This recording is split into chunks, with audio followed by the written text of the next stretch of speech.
আপনার গা থেকে কেটে কেটে নামাই দিয়ে এই পৃথিবী থেকে আমাকে বিদায় করে দেওয়া হবে।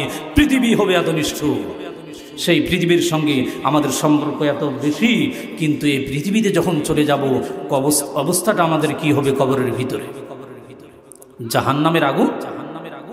আলহামদুলিল্লাহ আলহামদুলিল্লাহ নাহমাদুহু ওয়া নাস্তাঈনুহু ওয়া নাস্তাগফিরুহু ওয়া নু'মিনু বিহি ওয়া নাতাওয়াক্কালু আলাইহি ওয়া নাউযু বিল্লাহি মিন শুরুরি আনফুসিনা ওয়া মিন সাইয়্যাতি আ'মালিনা মান ইয়াহদিহিল্লাহু ফালা মুদিল্লা লাহু ومن يضلله فلا هادي له ونشهد أن لا إله إلا الله وحده لا شريك له ونشهد أن سيدنا مولانا محمدا عبده ورسوله أما بعد فقد قال الله تعالى في كلامه المجيد والفرقانه الحميد أعوذ بالله من الشيطان الرجيم بسم الله الرحمن الرحيم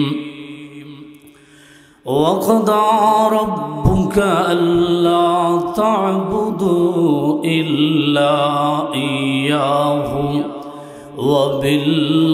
وبالوالدين إحسانا إما يبلغن عندك الكبر أحدهما أو كلاهما فلا تقل لهما أف ولا تنهرهما وقل لهما قولا كريما صدق الله المولانا العظيم قال رسول الله صلى الله عليه وسلم الجنة تحت أقدام الأمهات أو كما قال عليه الصلاة والسلام কারিয়াদ সে সকাল বেলা সূর্য ওঠে পূবে দিনটি ভোরের রোশনি দিয়ে আবার কোথায় ডুবে কে বহালো দিবস রাতে দক্ষিণা হিমেল বায়ু কোথা থেকে পেলি রে মানুষ তোর জীবনের আয়ু বল বলিতে কে দিল ভাই মন কাড়া এই সুর সদর্শনই পাখাগুলি কোথায় পেল ময়ূর ফুলের মাঝে কোথা হতে আসলো এমন ঘ্রাণ হাসনা হেনা গোলাপ বকুল উতাল করে প্রাণ ধরার মাঝে এসব দেখে প্রশ্ন জাগে মনে এহার জবাব পেতে আমি যাব কাহার সনে কোরআন খুলে যখন আমি করছি তিলাওয়াত তখন দেখি সব কিছু আল্লাহর কুদরত गर तवक्कुल में कुनी हर सब शाम मेरा सानद रिज़्क़ तू अज़ला मुक़ाम जुज़्बा हक़ चीज़ मखाज़ इंसजा फज़ले ओ आमस्त दर जुमला जहां सबाई कलमा पढ़ेन ला इलाहा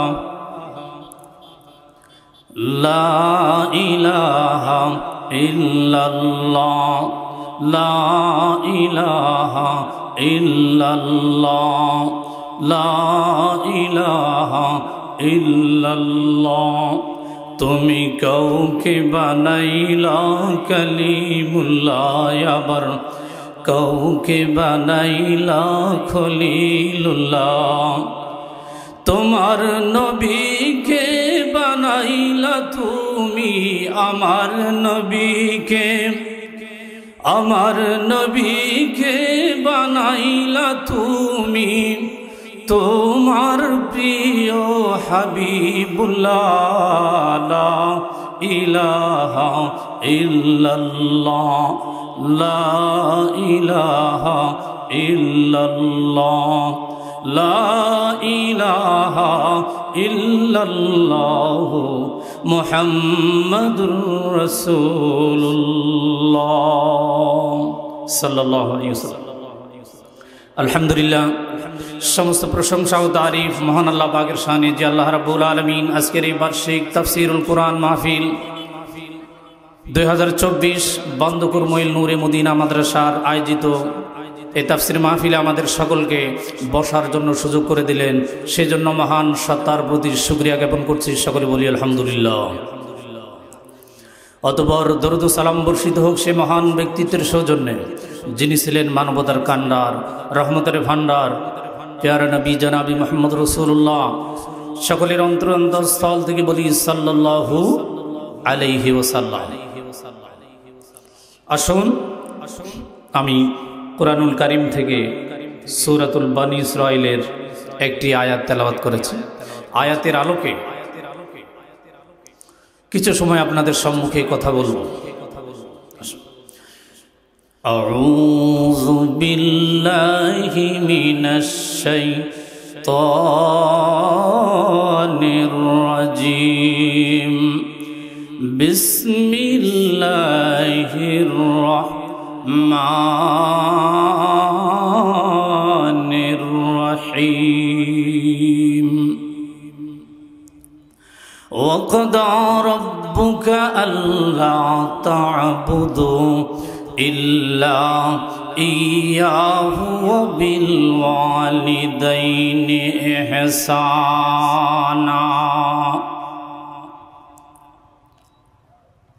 আল্লাহ রাব্বুল আলামিন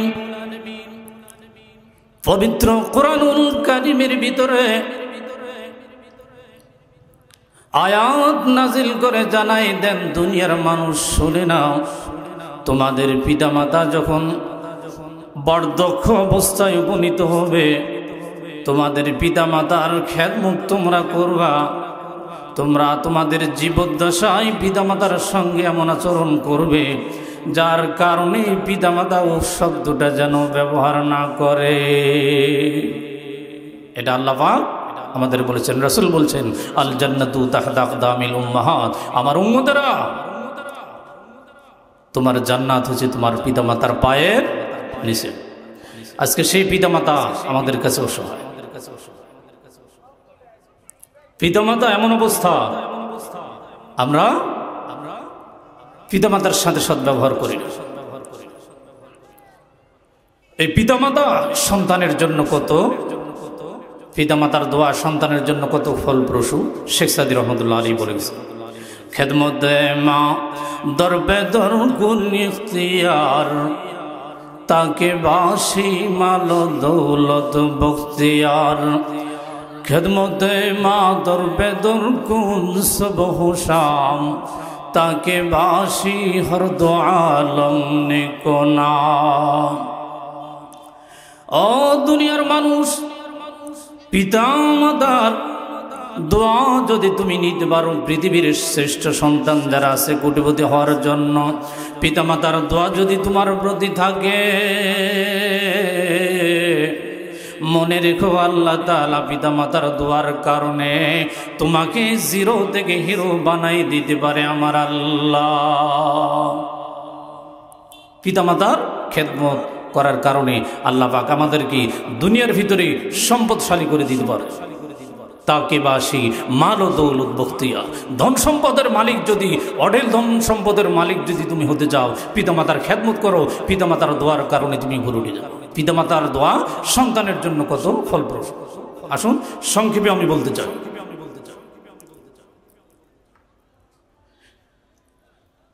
আল্লামা বায়েজিদ বুস্তামি রহমতুল্লাহ আলাইহি, বায়েজিদ বুস্তামির জীবনী আমরা পড়েছি। বায়েজিদ বুস্তামি ওনার মার খেদমত করতেন। মা অসুস্থ হয়ে গেছে, ডাক দিয়ে বলে বাবা, রাতের বেলা মা অসুস্থ, ছেলে আর সন্তান আর মা এক জায়গায়। মা অসুস্থ, বলছে বাবা তুমি আমার জন্য এক গ্লাস পানি দাও। তো পানি তো সেখানে ধারে পাশে পাওয়া যায় না, ঝর্ণার পানি নিতে সন্তান বাহিরে গেল। একটু পরে বায়েজিদ বুস্তামি রহমতুল্লাহ আলাইহি পানি নিয়ে এসে দেখে মা ঘুমাই পড়ছে। যখন ঘুমিয়ে পড়ছে, বায়েজিদ মায়ের পাশে সারা রাত দাঁড়াই আছে, পানির গ্লাস নিয়ে আমার মা কখন উঠবে, ঘুমে গেছে, ঘুমের ডিস্টার্ব করব না। হঠাৎ গভীর রাতে মায়ের চোখের ঘুম যখন ভেঙে যায়, দেখে সন্তান পানির গ্লাস নিয়ে পাশে দাঁড়ায়। মা সঙ্গে সঙ্গে ঘুম থেকে জেগে যে ডাক দিয়ে বলে বাবা এত গভীর রাতে কেন পানির গ্লাস নিয়ে আমার পাশে দাঁড়িয়ে আছো? বায়েজিদ ডাক দিয়ে বলে মা গো, ওই যে সন্ধ্যা রাত্রে যখন পানি নিয়ে এসেছি, আমি পানি এনে দেখি তুমি ঘুমিয়ে পড়েছ। যদি ডাক দিই তোমার কষ্ট হবে মনে করে ডাক দেয় নাই। ও গো মা, তোমার কষ্টের কথা ভেবে সারা রাত জেগে জেগে তোমার মাথার পাশে দাঁড়িয়ে আছি। মা পানিটুকু পান করে সন্তানের কাছে বলে বাবা, গভীর রাতে পানি পান করে আমার কলিজা ঠান্ডা করে দিয়েছ। আমি দোয়া করি তোমাকে আল্লাহ সন্তানুল আরিফিন বানায় দে। মা জননী পানি খাওয়ার পর আল্লাহ পাকের কাছে ডাক দিয়ে বলে মাওলা গো, আমার বায়েজিদ আমার কলিজা ঠান্ডা করেছে, তুমি বায়েজিদের সুলতানুল আরিফিন বানায়া দিও। মনে বড় আশা ছিল যাব মদিনা, সালাম আমি করব গিয়ে নবীজির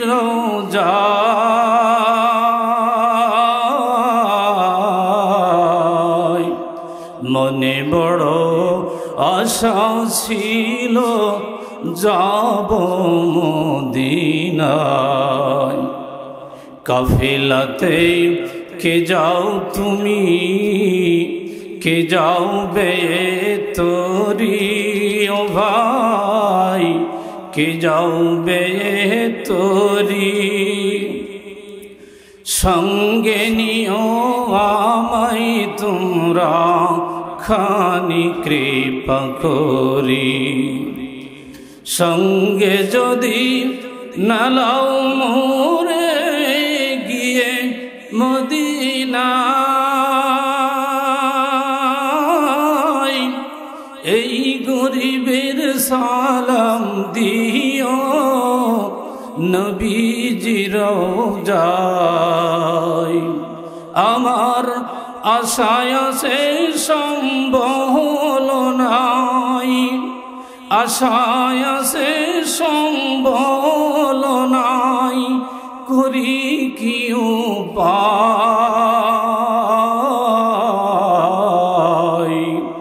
মনে বড় আশা ছিল যাব মদিনায়। কি বলেন, মদিনায় যাওয়ার আশা আমাদের অন্তরের ভিতরে আছে না? আল্লাহ পাক সকলকে কবুল করুক। মদিনা এমন এক জায়গা, যে জায়গায় মদিনায় সবুজ গম্বুজের ভিতরে নবীজি শুয়ে আছে। আপনার অন্তর যদি নবীর সঙ্গে থাকে, এখান থেকে আপনি কানটা লাগান। নবীজি এখনো রব্বি হাবলি উম্মতি করে কানছে। রাসূলের বিদায়ের মুহূর্তটা এমন, নবীজি যেই সময় আমার জন্মগ্রহণ করেছে, ইবনে হিশামের ভিতরে এসেছে, নবীজি মা আমিনার গর্ভ থেকে যখন দুনিয়ার ভিতরে পদার্পণ করেছে, মা আমিনা বলে সেই রাত্রে আমার ঘরের ভিতরে কেরোসিন তেলের বাতি নাই, অন্ধকারের ভিতরে শুয়ে আছি। অন্ধকারের ভিতরে সবে সাদিকের সময় রহমাতুল্লিল আলামিন এসেছে। রহমতুল্লিল আলামিন যখন এসেছে, আমি দেখি আমার কলিজার টুকরা ছোট্ট ছোট্ট শব্দ দেখি যেন বলে। মা আমিনা বলতেছে, আমি যেন শুনতে পাই, রব্বি হাবলি উম্মতি। নবীজি সেই সময় রব্বি হাবলি উম্মতি করে কাঁদছে, রব্বি হাবলি উম্মতি করে কাঁদতেছে। শুধু তাই নয়, নবীজি যেই সময় মৃত্যুবরণ করে সেই সময় নবীজি রব্বি হাবলি উম্মতি এই কথাটা বলেছে। কোথায় আজকে সেই উম্মত যে রাসূলের উম্মত হওয়ার পরে রাসূলের জিয়ারতের তামান্না আমাদের অন্তরের ভিতরে আছে না? আছে। মনে কি যে বেদনা মাওলা ছাড়া জানে না, মন চাই যেতে সোনার মদিনা। দিদারের আশায় কেঁদে বুক ভাষায়, তবুও দিদার তোমার মেলে না। মনে কি যে বেদনা মাওলা ছাড়া জানে না, মন চাই যেতে সোনার মদিনা। নীরবে নির্জনে কাঁদি যে গোপনে, রাসূলের দিদার পাবো যে গোপনে। নীরবে নির্জনে কাঁদি যে গোপনে, রাসূলের দিদার পাবো যে জীবনে। দিদারের আশায় কেঁদে বুক ভাষায়, তবু দিদার তোমার মেলে না। মনে কি যে বেদনা মাওলা ছাড়া জানে না, মন চাই যেতে সোনার মদিনা। আমাদের মদিনায় যাওয়ার আকাঙ্ক্ষা আছে কিনা? আছে ইনশাআল্লাহ। আল্লাহ পাক সকলকে মদিনায় যাওয়ার তৌফিক দান করুক। সকলে বলি আল্লাহুম্মা আমিন। তা আসুন, আমি বলতেছিলাম বাইজিদ বুস্তামি এত বড় যখন হয়েছে, তো বাইজিদ বুস্তামি যখন এত বড় হয়েছেন, তখন তার কারণ ছিল যে এই মায়ের দোয়ায় তার এত বড় হয়েছে। তো আজকে দুনিয়ায় আসার পরে মায়ের কথা আমরা ভুলে গেছি। পিতামাতার খেদমত কিভাবে করতে হবে এটা আমাদের ভিতরে নয়। আমরা খেদমত করতেছি স্ত্রী সন্তানের, মায়ের খেদমত আমাদের ভিতরে নয়। কিন্তু এই জীবন যে আজকে আছে কালকে নেই, এটা তো আমরা জানি। জীবন হলো মেড ইন চায়না, জীবন হলো মেড ইন চায়না, সেকেন্ডের নয় ওয়ারেন্টি।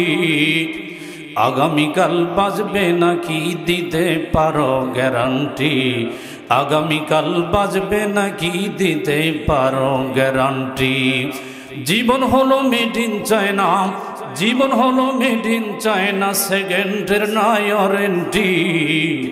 আগামীকাল বাজবে নাকি দিতে পারেন গ্যারান্টি, আগামীকাল বাজবে নাকি দিতে পারে গ্যারান্টি। কি বলেন, গ্যারান্টি আছে আগামীকাল? গ্যারান্টি নেই।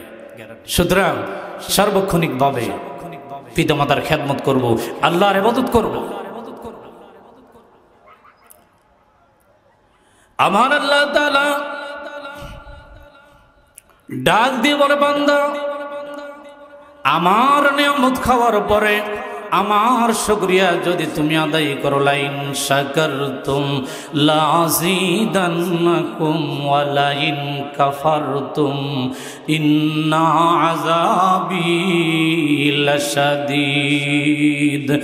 শুকরে নিয়ামত, নেমত তো আফজু কুনাদ, কুফরে নিয়ামত আজ কাফাত বীরো কুনাদ। রব্বি আল্লাহ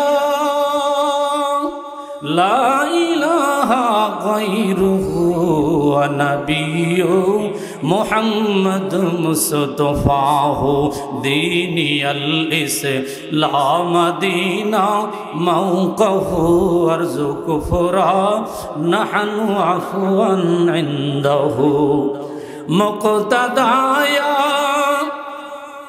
নবিয়্যুন ওয়া সাহবুহু নুজুমুল লিল হিদায়া ফি জামাহু।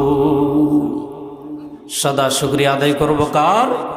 আল্লাহর। প্রশংসা হবে কার? আল্লাহর। আমরা আল্লাহর সৃষ্টি, আমরা মানুষ হয়ে আল্লাহর প্রশংসা আদায় করব। আমরা কোনো মানুষের দাসত্ব গোলামি আমরা করব না। গোলামি যদি করতে হয় কার? একমাত্র আল্লাহ। তুহি কাদের জলিলুল্লাহ জাহাদার, বহর হালে তুহি মেরা নিগাহদার। যেদিন তোমার ক্ষুধা ছিল, দাঁত ছিল না মুখে, তরল খাবার দিলেন মাবুদ মা জননীর বুকে। রে মানুষ মা জননীর বুকে, সেই আল্লাহরে ডাকরে মানুষ, সেই আল্লাহরে ডাকরে মানুষ জীবন জাকার থাক। আল্লাহরে ডাকরে মানুষ আল্লাহ বলে ডাক। বলেন আল্লাহ আল্লাহ আল্লাহু আল্লাহ আল্লাহ আল্লাহ আল্লাহু আল্লাহ আল্লাহ আল্লাহ আল্লাহু আল্লাহ। লা ইলাহা ইল্লাল্লাহু মুহাম্মাদুর রাসূলুল্লাহ। সেজন্য সে আল্লাহ রাব্বুল আলামিনের হুকুম আমরা মানব তো? নামাজ পড়ব না ইনশাআল্লাহ? যদি নামাজ না পড়ি, আউয়ালু মা ইউহাসাবু বিহিল আবদু ইয়াউমাল কিয়ামাতিস সালাহ। রাসূল বলেছেন কিয়ামতের মাঠে সর্বপ্রথম যে হিসাব হবে সেই হিসাবটা হবে নামাজের। তো সেই জন্য আমরা নামাজ পড়ব। যারা নামাজ পড়ে না তারা শয়তানের নানা। কথা ঠিক কিনা? যারা নামাজ পড়ে না তারা শয়তানের নানা। মাঝে মাঝে পড়ে নামাজ, মাঝে পড়ে না। যারা নামাজ পড়ে না তারা শয়তানের নানা। তো আমরা কি শয়তানের নানা হব? না, আমরা নামাজ হিসাবে আল্লাহ পাক আমাদের সকলকে নামাজ হিসাবে কবুল করুন। সকলে বলি আমিন। হিন্দুদের সনাতন ধর্মের বেদ গ্রন্থের ভিতরে এসেছে একং ব্রহ্মং স্রষ্টং নেহনা নাস্তিং কিঞ্চং। একং ব্রহ্মং স্রষ্টং, আল্লাহ এক। কুল হুয়াল্লাহু আহাদ, আল্লাহ হচ্ছে এক। নেহনা নাস্তিং কিঞ্চং, নাই নাই নাই কিঞ্চং, বিন্দু মাত্র নাই। এক আল্লাহ ছাড়া আর কেউ নাই। বেদের ভিতরে আমাদের নবীর প্রশংসা অনেকবার এসেছে। আমাদের নবীর প্রশংসা তাওরাতের ভিতরে, ইনজিলের ভিতরে, বেদের ভিতরে, ওল্ড টেস্টামেন্ট, নিউ টেস্টামেন্ট সবার ভিতরে এসেছে।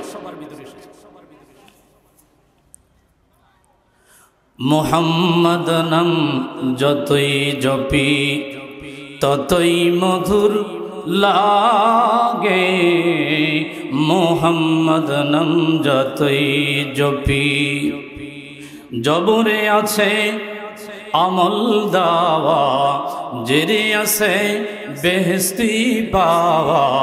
ওই আমি পেশের কাছেই জানি গুন্নাতে হয় দোজখ হারাম আমি কোরআন থেকে জানি মোহাম্মদ নাম যতই জপি কলকি দমামসং গর্ষদে নামং সরসদে নামং জপ নাম মদং জপ মোহাম্মদং মোহাম্মদ নাম যতই জপি ততই মধুর লাগে নামে এত মধু আছে কে জানি তো আগে মোহাম্মদ নাম যতই জপি। সেই জন্য সম্মানিত শুধু আমরা নামাজ পড়বো তো ইনশাআল্লাহ। যদি নামাজ না পড়ি এই পৃথিবীতে এসেছি, হায়াত একদিন ফুরে যাবে। এই রঙিন পোশাক যে বাড়ির ভিতরে একদিন যে বাড়ি আপনাকে রিসিভ করেছিল লাল গালিচারের শুভেচ্ছা দিয়ে, এই বাড়ি একদিন লাথি মেরে আপনাকে এই বাড়ি থেকে আপনাকে বিদায় করে দিবে সাদা কাফনের পোশাক পরে দিয়ে। গায়ের ভিতরে থাকা কোটি কোটি টাকা হাজার হাজার লক্ষ টাকা দামি পোশাক আপনার গা থেকে কেটে কেটে নামাই দিয়ে এই পৃথিবী থেকে আপনাকে আমাকে বিদায় করে দেওয়া হবে। পৃথিবী হবে এত নিষ্ঠুর, সেই পৃথিবীর সঙ্গে আমাদের সম্পর্ক এত বেশি, কিন্তু এই পৃথিবীতে যখন চলে যাব অবস্থাটা আমাদের কি হবে? কবরের ভিতরে জাহান্নামের আগুন। ফজরেতে শুরু হবে এ আযাবের খেলা, মাগরিবেতে ডুবে যাবে রে ও মানুষ সেই দিনের বেলা, মাগরিবেতে ডুবে যাবে রে। ফজরেতে শুরু হবে এ আযাবের খেলা, মাগরিবেতে ডুবে যাবে রে ও মানুষ এই ভবেরই খেলা, মাগরিবেতে ডুবে যাবে রে। ও মুসলমান ভাই, তাই তো বলতে যাই এই রঙিন দুনিয়ায় মায়ায় পড়ে আসল কিছু সব ছেড়ে দিয়ে আল্লাহ পাকের কাছে ধরনা যদি আমরা দেই, তাহলে এমন একদিন আসবে যেই দিন এই পৃথিবী ছেড়ে যখন আল্লাহ পাকের কাছে যাব আমার আল্লাহ এমন ভাবে আমাদেরকে পাকড়াও করবে। আল্লাহ পাক ডাক দিয়ে বলবে, বান্দা তোমার জন্য এত কিছু করেছি রে বান্দা, তোমার রিজিক দিলাম, হায়াত দিলাম, সন্তান সন্ততি দিলাম, দুনিয়া দিলাম, রিজিকের ব্যবস্থা করে দিলাম, সব কিছু যখন আমি আল্লাহ করে দিয়েছি, আমি আল্লাহর সব কিছু নিয়ামত খাওয়ার পরে কেমন করি আমি আল্লাহকে অস্বীকার করে তুমি তোমার আপনজনদের, তুমি তোমার দলের পিছনে, তুমি তোমার আপনজনদের ভালোবাসার পিছনে, দুনিয়ার পিছনে তোমার হায়াত মৌত সব কিছু তুমি ব্যয় করে দিলা। এখন যখন আমার কাছে আসছে বান্দা, মনে রেখো আমার কাছে পাওয়ার মতো তোমার আর কি বাকি আছে? কোনো কিছুই থাকবে না। সম্মানিত শুধু আমাদের এই পৃথিবী ছাড়তে হবে। রঙিন এই পৃথিবী ছাড়িতে হইবে, সাদের এই দেহ মাটিতে খাইবে, শূন্য হবে জিন্দেগানি, কার লাগিয়া এত মায়া এত চোখের পানি রে মন, কার লাগিয়া এত মায়া এত চোখের পানি। সম্মানিত শুধু মার দোয়ার কারণে সন্তান শুধু আল্লাহর ওলি নয়, দুনিয়ার ভিতরে দেখা গেছে আপনারা শুনেছেন ঈশ্বরচন্দ্র বিদ্যাসাগরের নাম। ঈশ্বরচন্দ্র বিদ্যাসাগর যে সময় লেখাপড়া করে, লেখাপড়ার কারণে অনেক দূরে সন্তান লেখাপড়া করতে যায়, হঠাৎ মা অসুস্থ হয়ে গিয়ে সন্তানের কাছে চিঠি লেখে, বাবারে আমি মা অসুস্থ হয়ে পড়েছি, যখন তুমি আমার চিঠিটা পড়বা, চিঠি পড়ার সাথে সাথে আমি মার সঙ্গে দেখা করার জন্য তুমি চলে আসো, আমি মার অন্তরটা ভালো না। এমন এক পর্যায়ে চিঠিটা ঈশ্বরচন্দ্র বিদ্যাসাগরের কাছে যখন চলে গেছে, ঈশ্বরচন্দ্র দেখে কি ব্যাপার, মা অসুস্থ হয়ে পড়েছে, এখানে বসে থাকলে তো আমার চলবে না, সন্ধ্যাবেলা কি করব? বন্যার সময় সামনের দিকে সব কিছু পিছনে ফেলে দিয়ে মায়ের ডাকে সাড়া দিয়ে দিকে সামনের দিকে যখন রাস্তা নেয়, বন্ধুরা আমার সামনের দিকে যখন চলে গেছে, সামনের দিকে যে দেখে পানি আর পানি, রাস্তা নাই, কিছু নাই, কেমন করে যাবে? হঠাৎ করে পানির উপরে সাঁতার দিয়েছে, হঠাৎ করে দেখে কোনো একজন তো পানির উপরে বাসে, তার উপরে ভাসমান জিনিসের উপরে চড়ে পানিটা যখন পার হওয়ার পর ওই দিকে চলে গেছে, কিনারে যাওয়ার পরে দেখে ভাসমান জিনিসটা অন্য কিছু নয়, একটা মানুষের লাশ। লাশের উপরে পার হওয়ার পর চলে গেছে, চলে যাওয়ার পরে ওইবারে যখন চলে গেছে, মার কাছে যাওয়ার পরে, মার কাছে যখন চলে গেছে, ঈশ্বরচন্দ্র ডাক দিয়ে বলে, বাবা কেমন করে তুমি চলে আসলে? পানি আর পানি, পানির ভিতরে কেমন করে চলে আসছো? ঈশ্বরচন্দ্র ডাক দিয়ে বলে, মা পানির ভিতরে যখন চলে আসে, আমি যখন তোমার কথা শুনছি, পিছনে আর কিছু দেখি নাই, তোমার ডাকে সাড়া দেওয়ার জন্য আমি চলে এসেছি। ওগো মা, তুমি আমার জন্য দোয়া করো, তোমার দেখার জন্য এসেছি। মা অন্তরের ভিতরে সঙ্গে সঙ্গে এমনভাবে ভালোবাসা লেগেছে, মা দোয়া করে, বাবারে তোমার যেন মহান স্রষ্টা এই পৃথিবীর ভিতরে বিদ্যার সাগর বানায় দেয়। বাস্তবে দেখা গেছে ঈশ্বরচন্দ্র বিদ্যাসাগরের নাম সারা পৃথিবীর ভিতরে বিদ্যার সাগর। বাস্তবে কিনা? তো সেই জন্য সম্মানিত সুধী, আমরা পিতামাতার খেদমত করব তো ইনশাআল্লাহ। আল্লাহ রাব্বুল আলামিন, আমরা যতটুকু আলোচনা শুনলাম, এই পৃথিবীতে একমাত্র আমাদের আপনজন, নিঃস্বার্থ ভালোবাসা যদি থাকে, মা বাবা ছাড়া অন্য কারোর ভিতরে নাই। বিদেশে যদি কারো সন্তান বিপদের,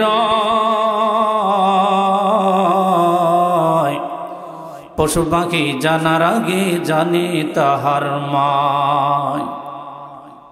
তো সেই জন্য সেই মার ভালোবাসা আমরা কি নিব? পিতামাতার খেদমত করে আল্লাহ পাক ইহকাল পরকালীন যেন শান্তির ব্যবস্থা আমাদের সকলকে করে দেন। আল্লাহ পাক সকলকে কবুল করে নেন। সাথে সাথে এই বার্ষিক তাফসিরুল কোরআন মাহফিল, এই তাফসিরুল কোরআন মাহফিলকে যেন আল্লাহ পাক কবুল আর মঞ্জুর করে নেয়। সকলের কাছে এই আশাবাদ ব্যক্ত রেখে আমি শেষ করছি। আসসালামু আলাইকুম ওয়া রাহমাতুল্লাহি ওয়া বারাকাতুহু।